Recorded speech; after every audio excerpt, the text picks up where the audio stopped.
Alhamdulillah.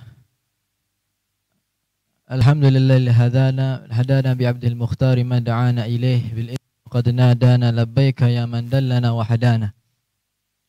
Sebetulnya apa yang telah disampaikan oleh Ustaz sudah cukup, akan tetapi hanya sebagai imtithal amr menurut perintah dan menurut perintah Al-Quran, wa dzakir fa inna dzikra tanfa'ul mu'minin. Wa qala Rasulullah SAW, ballighun anni walau ayah, dan sampaikanlah kepada aku walaupun dengan sepotong ayat.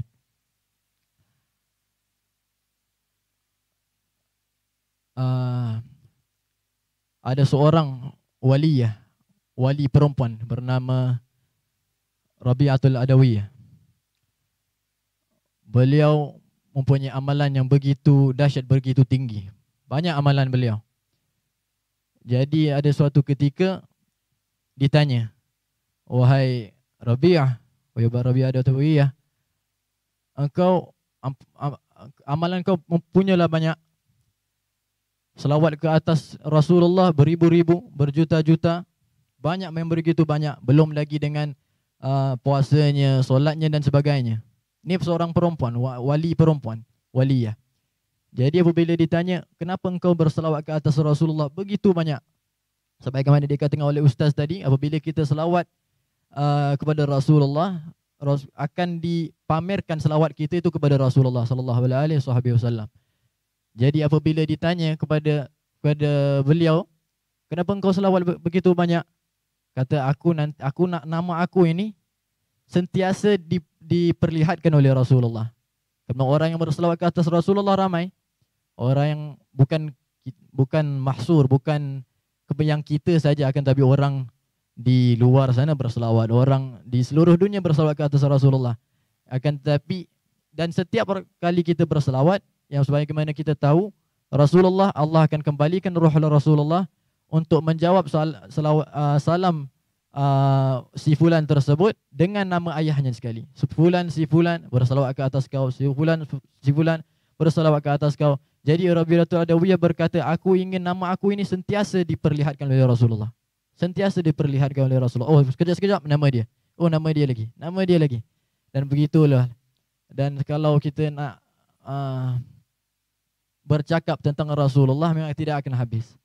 Wa qala ba'duhum ma had ya'rifu Muhammad illa Rabbu Muhammad. Tidak ada orang mengenali Nabi Rasulullah kecuali Tuhannya Rasulullah.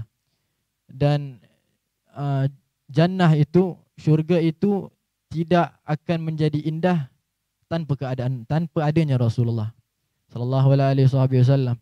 Berkata Al-Habib Ali Al-Habishi, berkata dalam kasidahnya, fi jannatin ma syaqani min wasfiha illa likauni al-hubbi fiha khayyama. Fi jannatin, di dalam syurga itu, tidak masyaqani, aku tidak rasa rindu, aku tidak rasa takjub dengan fi wasfiha, dengan apa yang ada di dalam syurga, illa likauni al-hubbi fiha khayyama, kecuali kerana Rasulullah sallallahu alaihi wasallam ada di dalam syurga, dan kerana itulah aku ingin masuk dalam syurga. Moga Allah Subhanahu wa taala berikan kita cinta kepada Rasulullah sallallahu alaihi wasallam, dan cinta dengan hakikat kecintaan kepada beliau. Dan mustahil apabila seseorang itu cinta kepada seseorang akan tetapi tidak ingin berjumpa dengannya. Sekiranya seseorang itu rindu kepada seseorang akan tetapi tidak mahu untuk berjumpa kepadanya, ada masalah dengan cintanya. Itu bukan namanya cinta. Sebagai contoh, mungkin seorang kata, aku rindu kepada ibuku, aku rindu kepada ayahku, tapi aku tak nak jumpa kepada dia. Ini bukan cinta namanya. Begitu juga cinta kepada Rasulullah. Cinta dengan hakikatnya cinta ialah apabila kita hakikatnya rindu itulah apabila kita ingin berjumpa dengannya. So sekiranya kita berkata rindu akan tetapi tidak ada niat untuk berjumpa dengan Rasulullah, atau tidak terlintas untuk memimpi Rasulullah sallallahu alaihi wasallam, masih ada problem dengan cinta kita terhadap baginda Rasulullah sallallahu alaihi wasallam.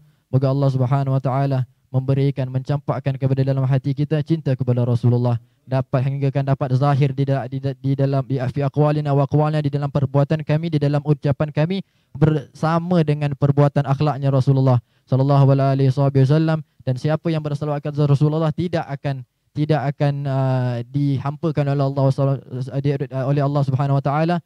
Berkata di dalam sebuah qala al-qail adim as-salata 'ala nabi Muhammad. Amaluna baina qabul wa radduha illa salata 'ala nabi Muhammad. Ada tinggal satu bait, akan tapi maksud daripada bait tersebut adalah sentiasalah engkau bersalawat ke atas Rasulullah. Seringkanlah lidah kalian itu bersalawat ke atas Rasulullah, kerana amalan kita ini adalah bainal qabul wa raddaha, adalah di antara diterima ataupun ditolak. Illa salat ala nabi Muhammadi, kecuali bersalawat ke atas Rasulullah sallallahu alaihi wasallam. Allah ya qulubina, Allah yarzuqna husnul adab, Allah yarzuqna husnul ittiba' bi hadzal habibul muqarrab. Insyaallah yarzuqna Allah uslukna bi asrafil masalik wa suwa haqiqina kullu dhalik. Insyaallah taala wa sallallahu ala sayidina Muhammad wa ala alihi wasallam walhamdulillahi rabbil alamin.